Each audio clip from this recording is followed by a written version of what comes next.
الفاتح لحضرة حبيب سيدنا حبيبنا وشفيعنا رسول الله محمد بن عبد الله صلى الله عليه وسلم وآله وأصحابه وأزواجه وآبائه أمهاته والديه وذرياته والعباد أجمعين صلاة الله وسلامه عليه وعلى أجمعين. طب إلى حضرة جمهور ساداتنا الصوفية على رؤوس من القطب الرباني والغوث السمداني الشيخ عبد القادر الجيلاني رضي الله عنه. طب إلى حضرة الشيخ سلمان الشيخ مدري الشيخ ولي الشيخ علي الشريف يدد الله نبي خضر الشيخ سنغال جوكا باقوس كان مجار. طب إلى حضرة جميع مشايخنا الكرام خصوصا حضرة السيد الوالد الحبيب عبد القادر بن مخضر ظاهر الهندوان رضي الله عنه. طب إلى حضرة أبو أحمد بن الفتاح بن مرشدي. طب إلى حضرة الحبيب عبد الرحمن بن محمد بن علي الحداد بن حضرة مولانا الحبيب لطفي بن يحيى بن حضرة سيد الإمام الحبيب مر بن حفيظ وصول من فريم محمد شيخنا خصوصا حضرة صاحب هذا الكتاب السيد محمد الهدار وجميع رؤوس ساداتنا الصوفية خصوصا حضرة صاحب أصحاب الحول خصوصا حضرة حبيبنا علي بن محمد بن سنة حوشي وحضرة محمد أرواني بن سعيد بهنا قل خاتم إلى حضرة حجي عبد الفتاح وصول من فريم محمد شيخ وجميع بقية السادة الصوفية أن الله عن درجات في الجنة كثر مثوبات بالضعيف وحسنات محفوظنا بجيم ونفعنا به بعيد عننا بركاتهم وأسرارهم وأنوارهم وعلوم فحاد في الدين الدنيا والآخرة شأن الله إله ولم لنا الفاتحة.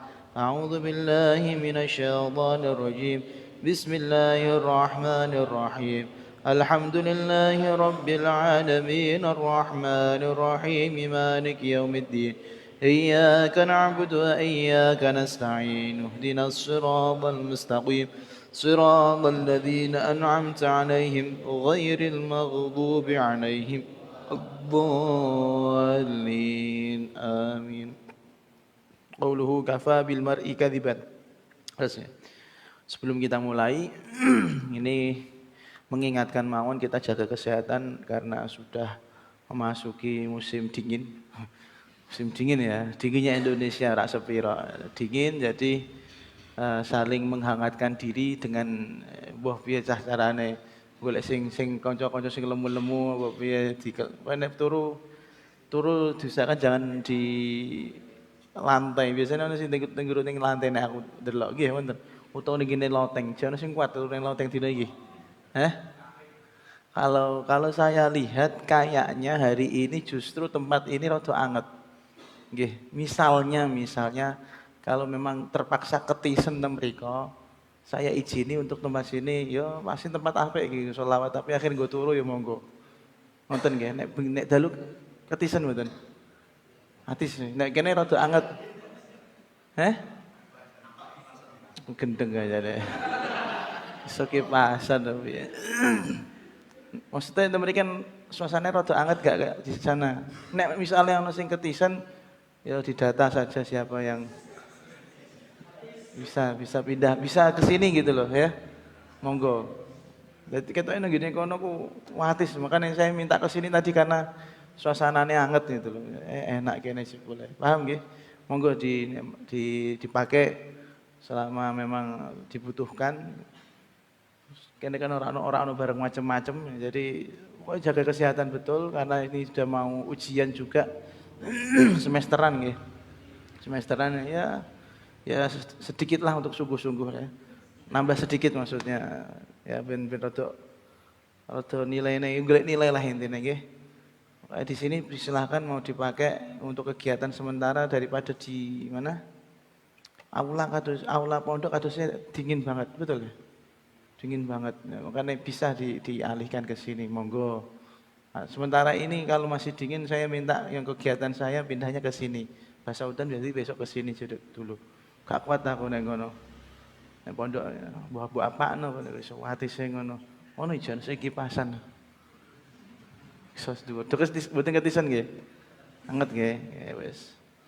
Kemudian masalah makanan juga jangan sembarangan, apakah terus ikhtiar ya, bentuk ikhtiar zahir kita. SS iku ditinggal sik wong ayah atus kok BS. Jono sing BS. Satok kabeh. Turu wae ning lambau sisan kono.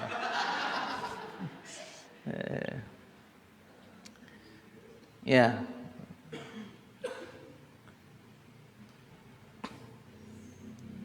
Kayak gini hadis kenang banget ke saya. Nanti dino-dino iki Masya Allah ketika mulai napa mutolaah ihya kemudian napa mulai mulangno istilahnya, mulangno ihya iki dina-dina iki kena terus. Nah, ini termasuk hadis ini juga kena. Wah, gitu.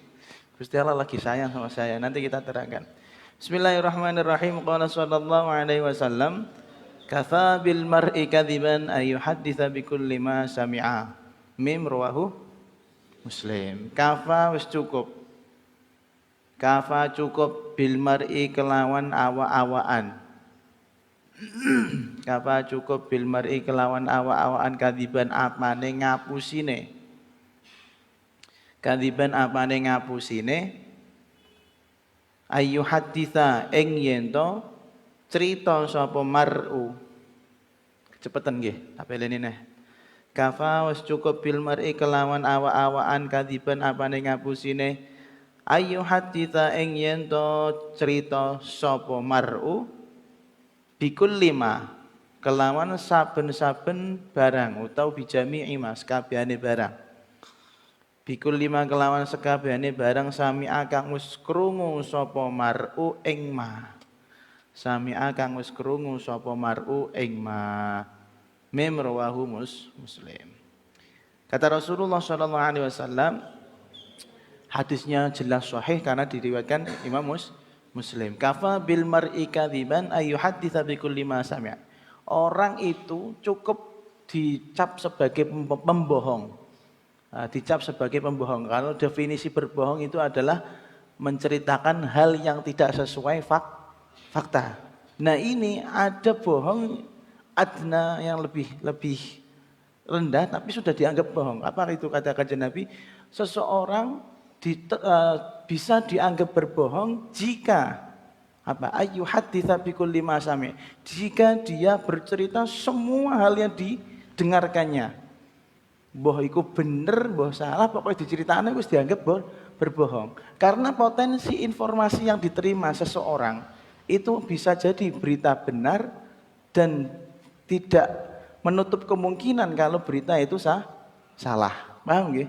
Jadi nek wong kok anggere cerita kabeh tanpa menyaring, ana A cerita ngene, ana B cerita ngene, ana diceritakno sampai Z, ya. Tidak disaringi sing bener di sing salah ndi, maka sudah termasuk berbohong karena termasuk menyebar kebohongan. Padahal dia nampa kabar loh, nampa kabar terus diceritake. Ini bahaya. Ini bahaya. Makanya apa? Kita sendiri juga harus milah dan milih.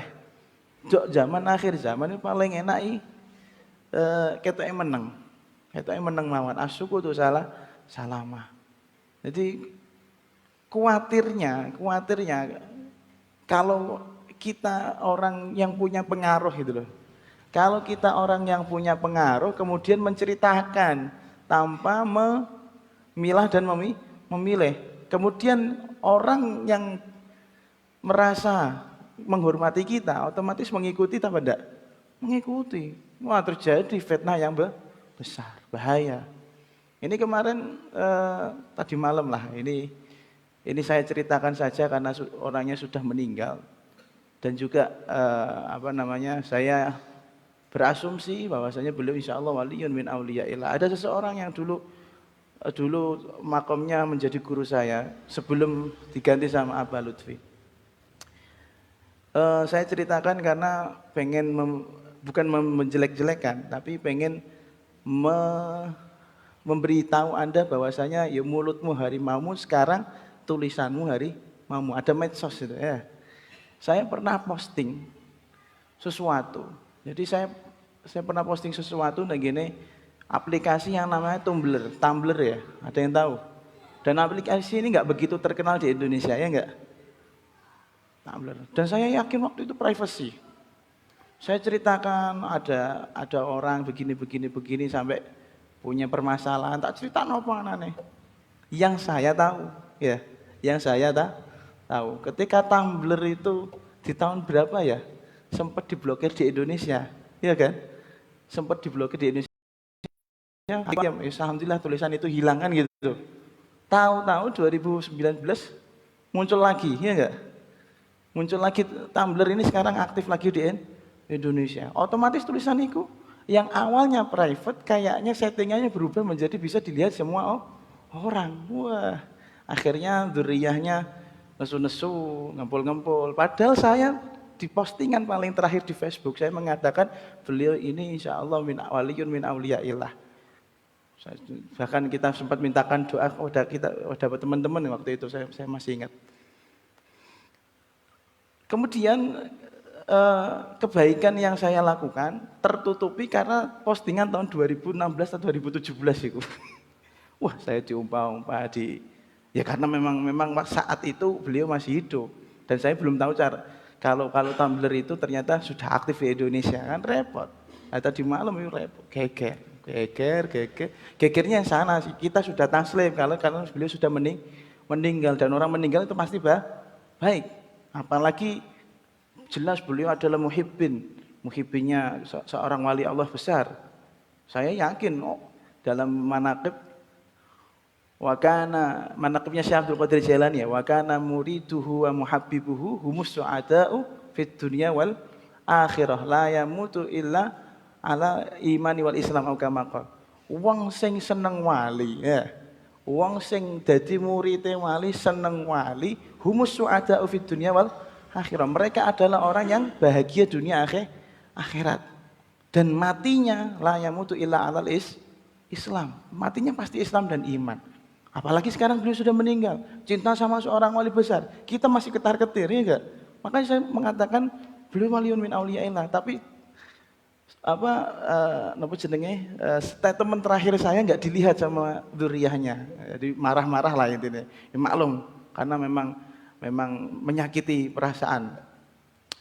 Intinya dari yang saya ceritakan, hati-hati sampean dengan postingan-postingan yang ada di medsos.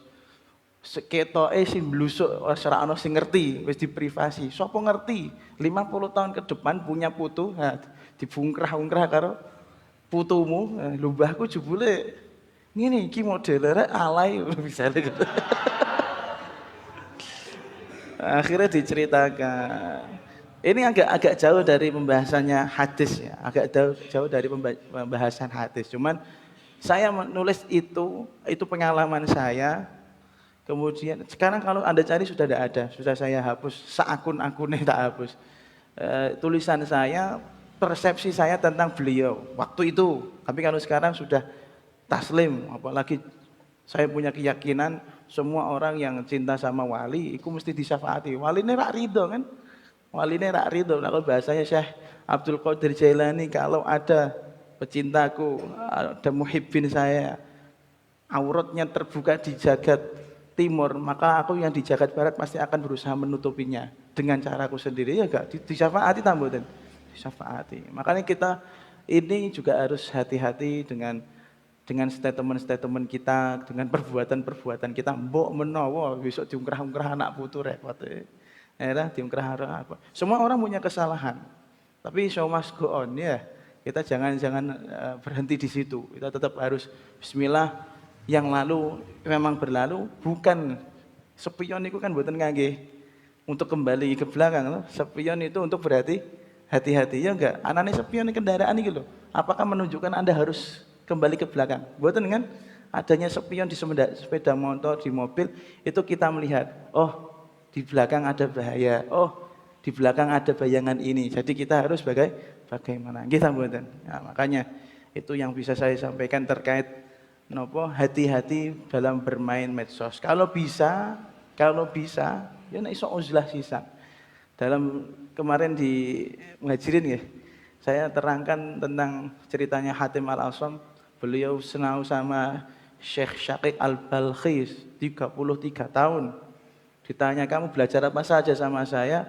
Belajar hanya 8 hal saja. 30 tahun mondok, 33 tahun mondok tapi belajarnya mong 8 perkara. Salah satunya beliau mengatakan poin yang penting, semua pertikaian, perselisihan, wong tukaran, wong paten-patenan, pisau-pisauan, ya, geger gember, banting-bantingan, piring mabur bareng lah, ya.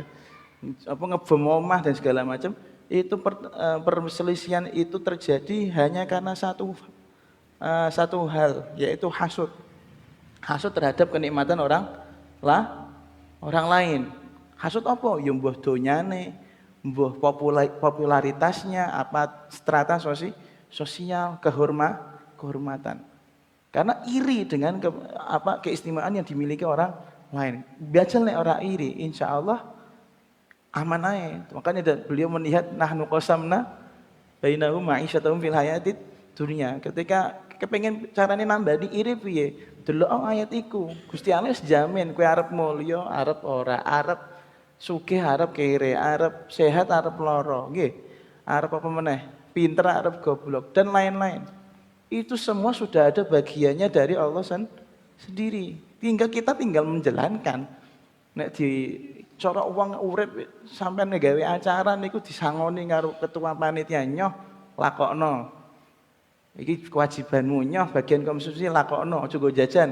Wujudmu jajanan tapi aja nggo jajan misalnya ngono. Nyoh perlengkapan, iki kan ngoten. Iku Gusti Allah seperti itu. Maka apakah seksi konsumsi akan iri dengan seksi dokumentasi? Seksi dokumentasi misalnya kan gaya dekor, gaya sembarang kan pasti biayanya berbeda dengan konsumsi. Apakah boleh iri seksi dokumentasi iri dengan seksi konsumsi? Tidak bisa. Mau seksi konsumsi hanya mewujudkan makanan, kan nonton ngira, menghadirkan makanan di acara. Maka pada akhirnya kalau pengen nggak punya masalah sama orang, nggak pengen hasut sama orang, kita harus uzlah. Uzlah niku napa? Nyendiri. Ora uzlah iku mojok wong karo wong loro iku ya terjadi pertumpahan anak cucu ya. Pertumpahan anak ya, enggak sah itu, dosa itu. Ketika kita pengen bukan melarikan diri dari masalah. Tapi kalau ketika kita pengen tidak mendapatkan masalah, kita harus uzlah. Kalau enggak bisa uzlah Gus bagaimana? Menengok. Ora usah macem-macem. Ojo kakean usul, ojo kakean petingkah. Uzlah ya. Makanya saya tadi siang bikin status seperti itu. Kalau Hatim Al-Asam itu uzlahnya jasad dan waruhan ya. Lunga ring gini gua, lunga ring gini hutan misalnya. Kalau kita sekarang zaman uzlahnya paling tepat uzlah dalam masalah medsos. Ya, hati-hati bikin status, hati-hati bikin story. Khususnya kalau story kayak kemarin Mas Alawi kemarin saya lihat di Instagramnya, apakah boleh orang yang memposting jajanan pasar? Ini bukan hanya jajan pasar. Wong kiri-kiri kene sing delok sakake ngene. Iku bukan termasuk uzlah itu, membangkitkan fitnah itu ya. Loh, enggak usah makanan loh. Anda traveling kayak Agis ngene lho. Kayak angger bulanan, ketok foto ning ndi ngene iku. Iku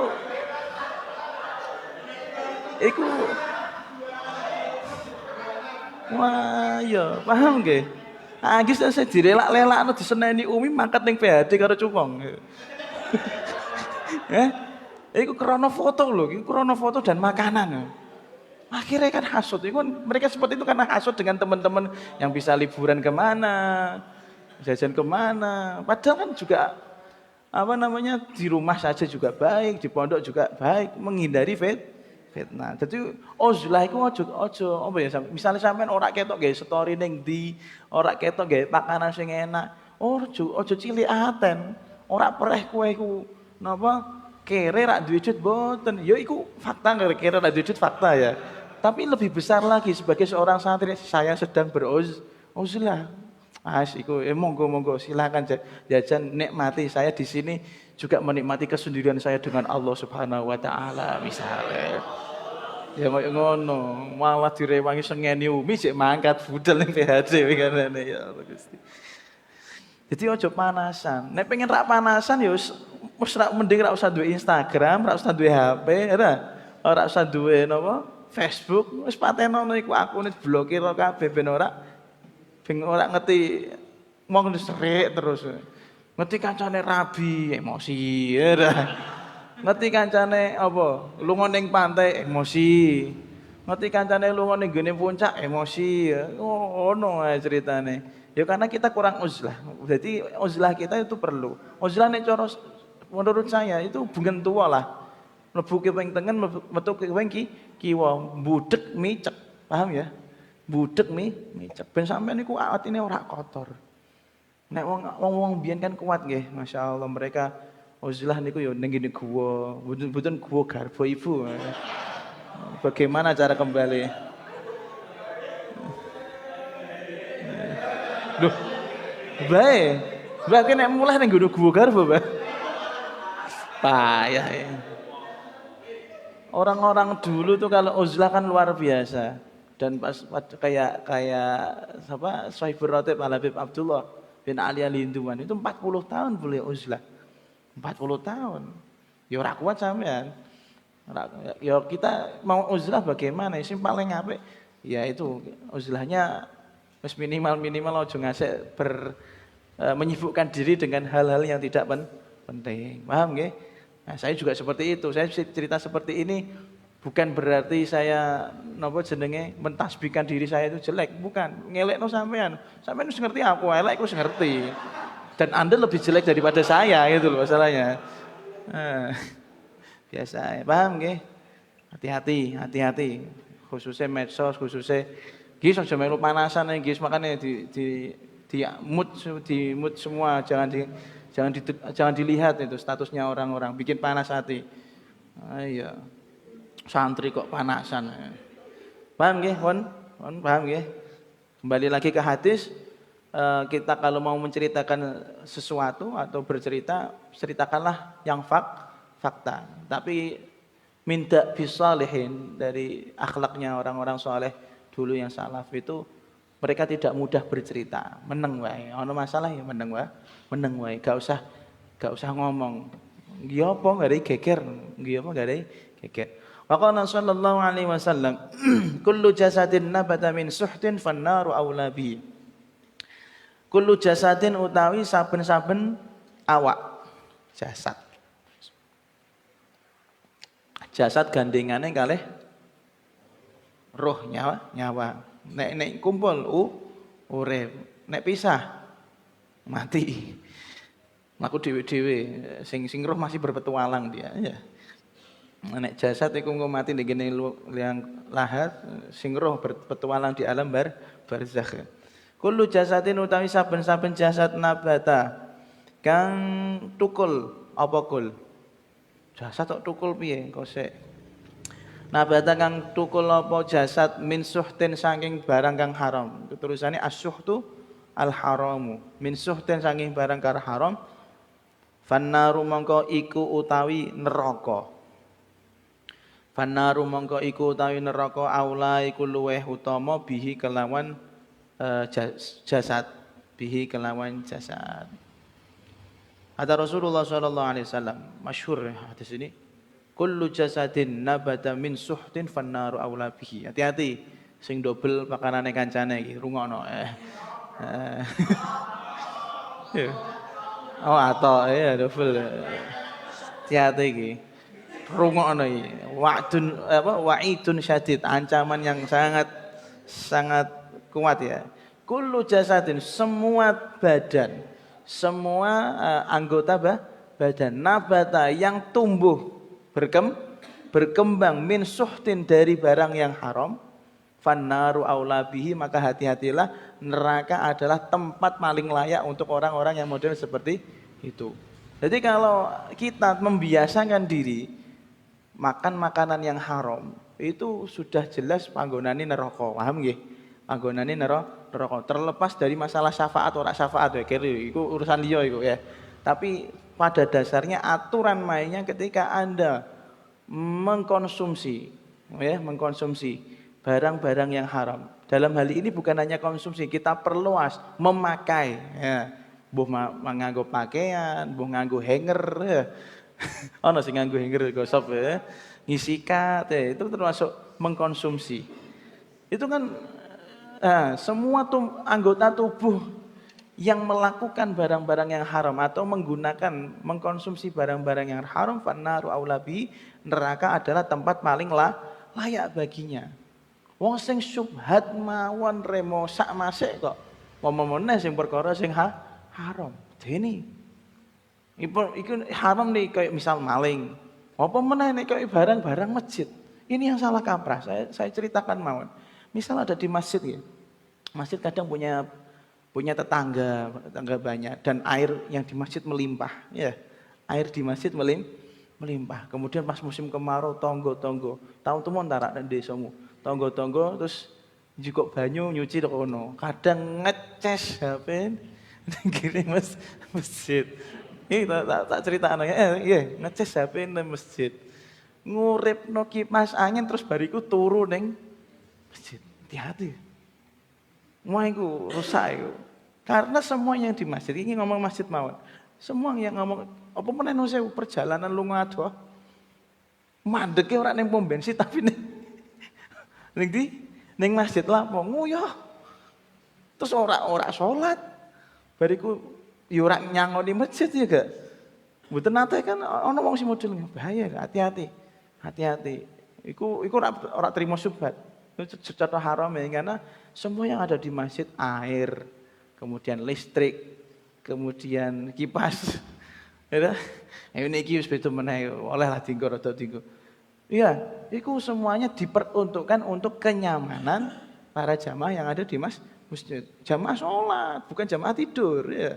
Wah, ono ces-cesan, ono wifi, ono kipas, turu dok, ono masjid berbarane. Terus bariku nguyang, keblot nguyang ning kene kolah masjid, ora sholat, gandul uripe, wah bahaya. Begitu juga ketika masjid punya Anda punya mobil misalnya. Tapi rada pekarangan. Pekarangan. Terus pekarangannya masjid, Mbok, titipi mobilmu. Ora oleh. Haram. Haram itu. Yo minimal tingkatnya syubhat ya. Mungkin parkirmu ning ngene masjid tapi turumu ning omah.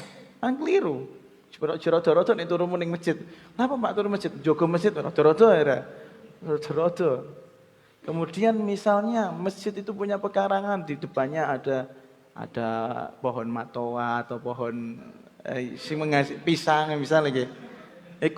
Iku pedene Mas. Nikmat tapi sedelok. Nikmat tapi sedelok iku. Nek dipangan ora oleh tapi nek didol sing sakake sing tuku. Soalnya barang masjid. Duitnya sih tidak masalah masuk masjid. Ngoten niku, tapi kebagi-bagi susah. Biasa nih dibagi-bagi ning ngene pengurus masjid. Bahaya lagi. Mungkin tekan masjid-masjid lah apa ya Allah alam ya. Bahaya lagi ketika di masjid itu biasanya para imam, para khatib. Ya, itu setiap tahun rata-rata karena pengalaman saya menjadi imam dan khatib itu setiap tahun nek pas pendak bodo, arep bodo niku ada bingkisan apa? Hari raya. Bingkisan hari raya, yo bingkisan yo sak amplope sak sarunge biasane. Sarunge BHS. Rego 1000 munggah. Duite konti. Pengurus urunan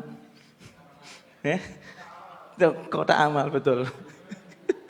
Kotak amal. Orang-orang memasukkan uang ke kotak amal, Rp100, Rp100 ya. Kanggo nopo? Berharap kalau yang kecil ini muga-muga ono ganjaran nih. Bukan untuk imam, bukan untuk khatib. Pripun? Ini hati-hati sampai nanti. Ini masjid memang perkara yang berat. Masjid, mushola perkara berat. Sing rada enteng sithik tapi termasuk abot ke pondok. Pondok juga seperti itu. Ini tanah yang kita tempati sekarang. Tanah ini atas nama sertifikatnya saya. Tapi sudah bangunannya untuk majelis. Masuknya napa? Umum niki. Aku misalnya gawe kamar nduk kono. Misal, iki duit sing bangun umi dhewe lho ya. Entek pira 200 juta tah pinten niku. Misal aku gawe pojokan kono. Cara syariat, cara akalmu oleh apa ora? Oleh. Soale tanah-tanahku dhewe, bangunanku dhewe. Tapi niate kangge napa? Majelis maulid, majelis taklim gak oleh. Dadine kullu jasadin nabata min suhtin fannaru aula bihi. Nek orang ngrasakno geni nang neraka akhirat, minimal ning donya, mosok masih ruwet sembarangane. Hati-hati sing tanggane masjid, sing dadi tanggane musala, aja gampang-gampang pipis ning ngene masjid musala. Ana tamu niku nonton masjid. Udah ngas.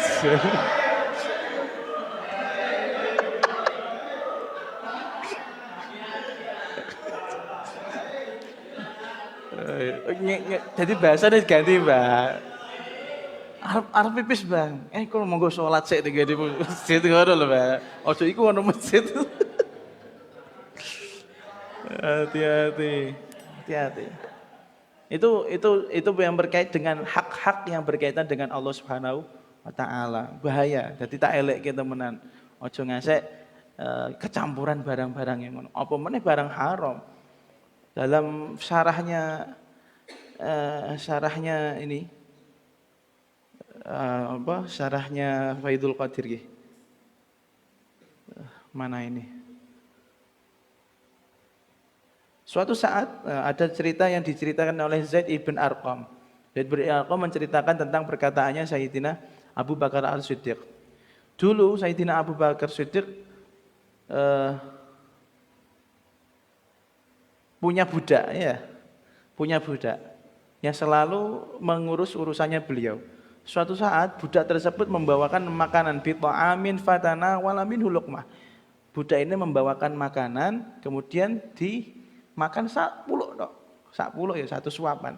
Tsumma qala, kemudian Sayyidina Abu Bakar tanya, "Loda, nang iki untuk makanan kondi?" Karena kita sudah tahu Khulafaur Rasyidin itu fakir seperti kanjeng Nabi. Kata dia, marartu biqaumin fil jahiliyah faraqaitu lahum fa'atuni. Saya tadi bertemu sama orang-orang yang masih kafir, ya. Jahiliyah itu artinya masih kafir. Ada yang sakit. Terus akhirnya saya ruqyah. Dari hasil ruqyah itu saya dikasih opah. Paham tidak? Dikasih opah sama orang-orang tersebut kafir, akhirnya fa'atuni, mereka membawakan saya makanan ini salah satunya. Krungu ngono, uffin laku jangkrik kasarane ngono. Iki pisane wong Arab ku wis ngono iku. Ana tanwine, ana erope. Uffin lak. Wah, sungguh kamu ini keterlaluan kasarane. Nek cara aku maknane jangkrik tenan kowe. Kita antahlikane, kamu mau menghancurkan saya ya. Wah, akhirnya apa yang dilakukan? Fa'adkhana yadahu fi halaqihi. Beliau masukkan tangannya kanggo ngogrok-ngogrok satu suapan yang sudah masuk ke dalam usus beliau. Oh no. Ya Allah, diusahakan untuk dimuntahkan. Awak dhewe kan tidak memandang halal haram, enak ora. Ngono memandangkan. Itu betul.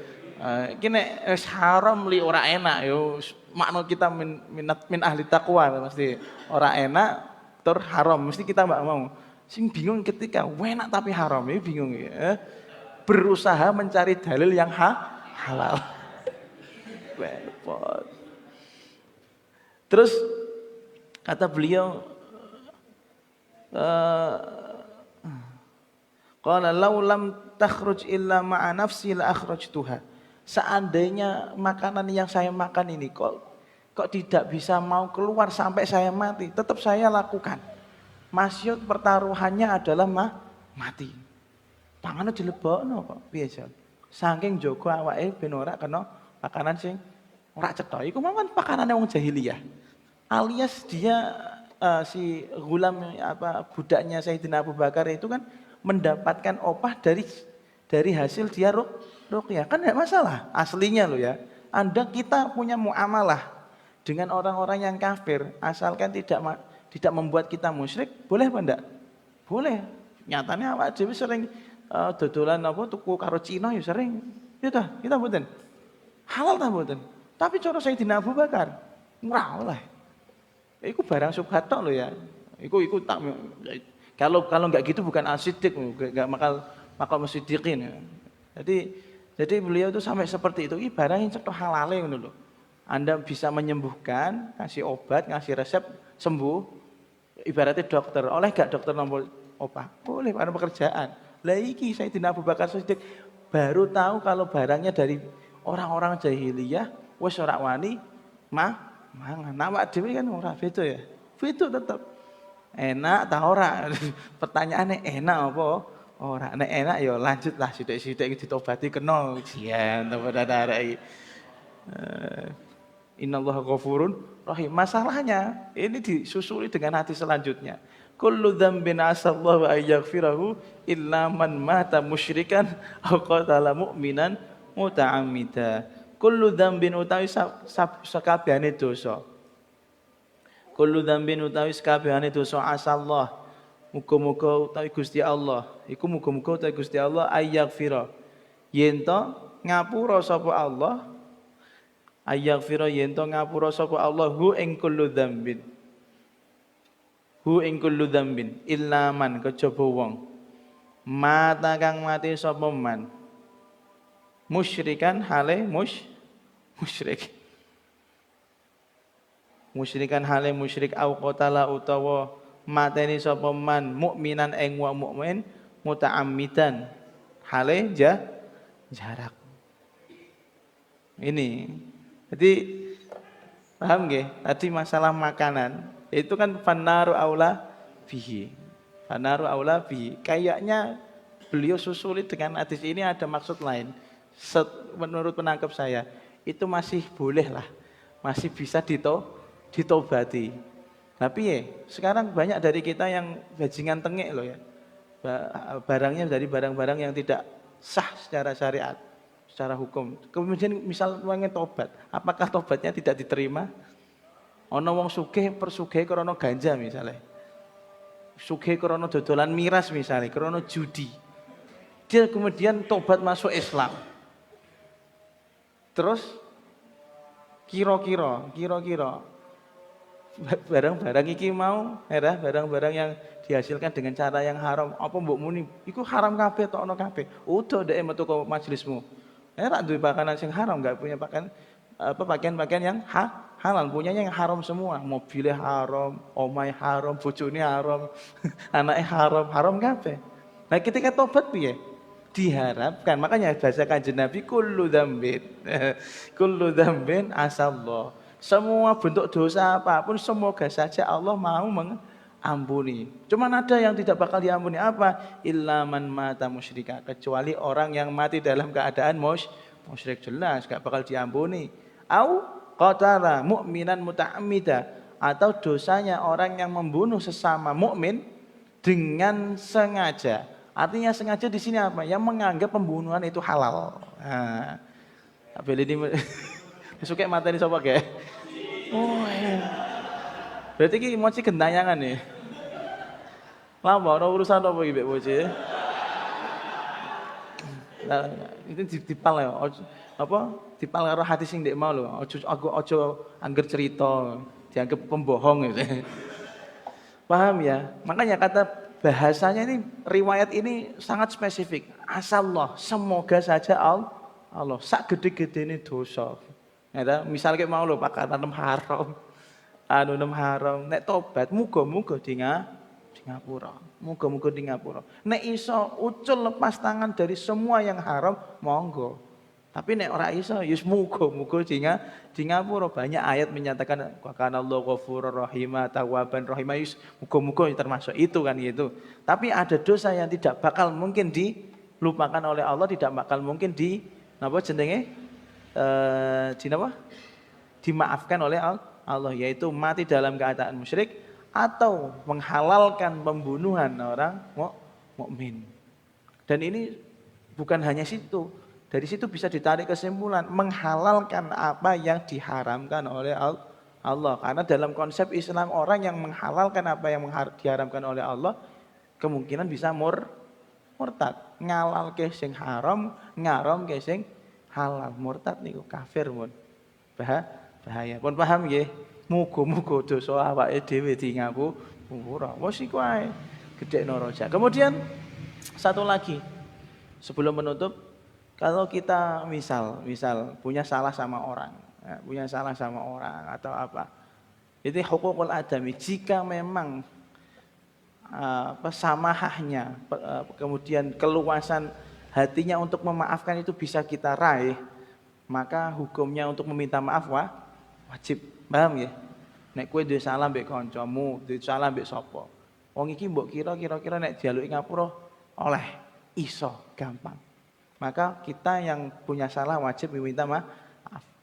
Tapi kadang dan bukan kadang banyak sekali orang yang tidak terima ya.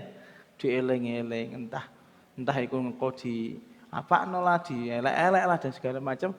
Akhirnya kalau kita minta maaf malah menjadikan fitnah yang lebih besar. Maka dalam keadaannya seperti ini, Kewajiban kita apa? Kalau kita salah, kewajiban kita mendoakan. Dieling temenan. Ora iso njaluk ngapura langsung. Muga-muga wong iku derajate dhuwur, kan ngoten. Karena walaupun itu hukukul adami, tapi kalau memang menimbulkan masalah kalau minta maaf, ya kayak sing tak alami aku ngelek-ngelek wong, kemudian konangan baru ini, itu kenapa saya nggak minta maaf langsung? Karena takut kalau terjadi fitnah. Ternyata itu tuh menang tak menang ya fitnah kan loh. Menang tak menang fitnah. Apa yang kita lakukan? Kita doakan. Ojo melu serik, goblok salah kok malah serik meneh. Paham nggih? Ya, muga-muga kita semuanya yang kita kita punya masalah dengan hukukul adami, muga-muga Allah Subhanahu wa taala kasih solusi yang terbaik. Kalau kita salah gampang untuk ngapura, kalaupun tidak semoga Allah sendiri yang mengaturnya. Macam ning neraka yo siap mawon. Konsekuensine wong urip. Karena tagihannya nanti di Allah Subhanahu wa taala. Tapi kita tidak kurang akal, tidak kurang jalan hubbus sholihin wa hubbun nabi wa ahli baitihi. Kata Imam Syafi'i alun nabi dari ati wa humu ilaihi wasilati arju bihim uqtagodan biyadil yamini sahifatimu kumku termasuk seperti itu. Jadi ojo kemerungsung, ojo napa jenenge putus asa, ada insyaallah jalan terbaik. Kaya dene nuwun sewu, saya kita ini ngungkah sejarah jelek tapi baik. Jelek tapi baik. Sayyidah Aisyah dengan Sayyidina siapa? Ali. Iku moro tuwa mbek menantu, tukaran. Tapi kan khilafnya mereka diadili oleh siapa? Allah Subhanahu wa ta'ala. Ketika sudah di Allah, ada kanjeng Nabi ora kira-kira? Ada. Oh iku siji bojoku, siji napa? Manantuku, pun mlebu swarga mawon, kan ngono ta? Iku sahabat dengan nama besarnya, apalagi kita yang orang kecil pasti lebih gampang lah, maksudnya seperti itu kan. Pasti lebih gampang untuk di Kanjeng Nabi itu seakeh dengan kita. Kanjeng Nabi itu seakehan banget. Syafaat. Hukum min ahli syafaat. Hadza minna. Wassalamualaikum warahmatullahi wabarakatuh.